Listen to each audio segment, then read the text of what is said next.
Salam sejahtera bagi kita semua, Shalom. Saudara-saudara, mari kita meluangkan waktu untuk mengikuti pelayanan ibadah di hari ini.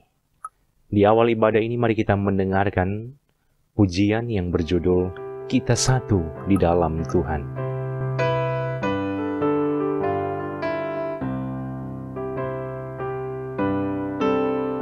Kita satu di dalam Tuhan, satu gereja yang esa.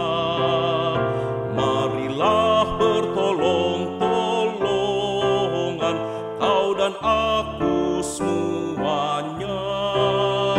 Marilah bertolong-tolongan, kau dan aku semuanya. Tuhan selalu memelihara seluruh alam semesta. Kita pun disuruhnya juga menyatakan kasih-Nya. Kita pun disuruhnya juga menyatakan kasih-Nya.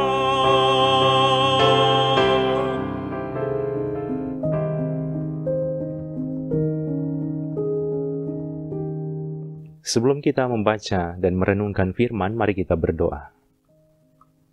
Ya Tuhan Allah yang kami kenal lewat Yesus Kristus, Engkau Tuhan yang Maha Kuasa dan juga Maha Kasih. Terima kasih atas hari ini, hari yang Engkau anugerahkan untuk kami jalani.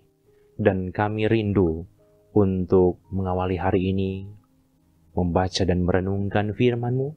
Biarlah firman ini boleh kami pahami dengan baik, dan boleh kami lakukan dengan baik seturut dengan kehendak-Mu Tuhan.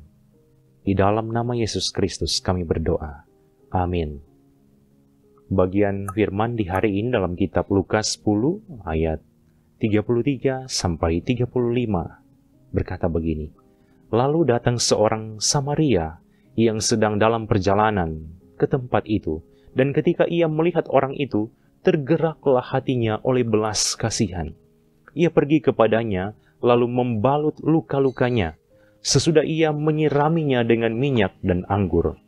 Kemudian ia menaikkan orang itu ke atas keledai tunggangannya sendiri, lalu membawanya ke tempat penginapan dan merawatnya. Keesokan harinya, ia menyerahkan 2 dinar kepada pemilik penginapan itu. Katanya, rawatlah dia, dan jika kau belanjakan lebih dari ini, aku akan menggantinya waktu aku kembali. Tema renungan di hari ini, penolong tak diduga. Saudara-saudara, firman hari ini ibarat suatu cerita film yang sangat inspiratif dan menyentuh hati, yang mau memberikan kisah tentang kehidupan kita di dunia ini. Terkadang, pertolongan datang dari orang yang tak terduga dengan cara yang tak terduga. Diawali oleh pertanyaan yang disampaikan oleh seorang ahli Taurat yang memiliki hati dan pikiran licik, picik, dan sempit yang mau mencobai Yesus. Kemudian direspon dan dijawab oleh Yesus dengan jawaban yang sangat luar biasa. Kita dapat belajar tentang bagaimana definisi kasih yang benar dan dikehendaki oleh Kristus. Kalau ditanyakan kepada kita, apa definisi mengasihi menurut kita? Saya yakin hampir semua orang tahu dan mampu menjawab pertanyaan ini dengan mudah. Tapi jika ditanya, apakah kita selalu menerapkan itu dalam kehidupan setiap hari? Saya yakin banyak orang akan kebingungan ataupun merasa malu menjawab dengan jujur pertanyaan tersebut. Saudara-saudara, mempelajari definisi kasih dalam Alkitab adalah hal yang sangat mudah. Bahkan, dalam waktu kurang dari 5 menit pun, kita dapat mengetahui atau juga menghafalnya, yang secara jelas dikatakan dan dijelaskan dalam 1 Korintus pasal 13. Kasih itu sabar, murah hati, tidak cemburu, tidak memegahkan diri, tidak sombong, dan seterusnya. Tapi untuk melakukan ini, orang Manado bilang susah-susah gampang. Artinya, susah for orang yang tak biasa baking, gampang for yang so biasa baking. Inilah yang hendak diajarkan kepada ahli Taurat bahkan kita semua lewat renungan hari ini. Secara khusus, renungan ini mau memberikan pengajaran bahwa orang yang melakukan perintah mengasihi ternyata tidak berdasarkan harta dan tahta seseorang. Bukti konkretnya secara jelas disampaikan oleh Yesus lewat kisah orang Samaria yang murah hati. Di sini mau memberi makna terkadang pertolongan bagi orang yang sedang dalam tantangan dan penderitaan datang dari orang-orang yang tidak diduga.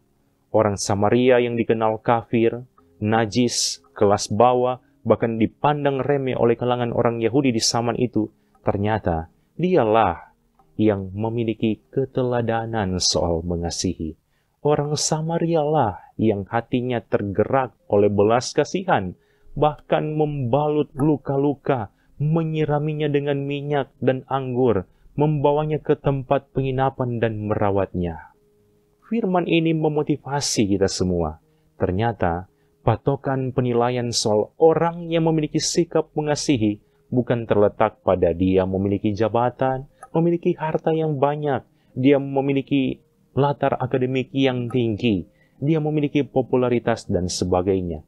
Tapi dinilai dari hati yang sungguh-sungguh mau mengasihi. Inilah yang secara jelas terlihat dari kisah orang Samaria yang murah hati. Lewat firman hari ini kita dapat belajar bahwa hidup yang sungguh-sungguh hidup adalah hidup yang digerakkan oleh belas kasihan.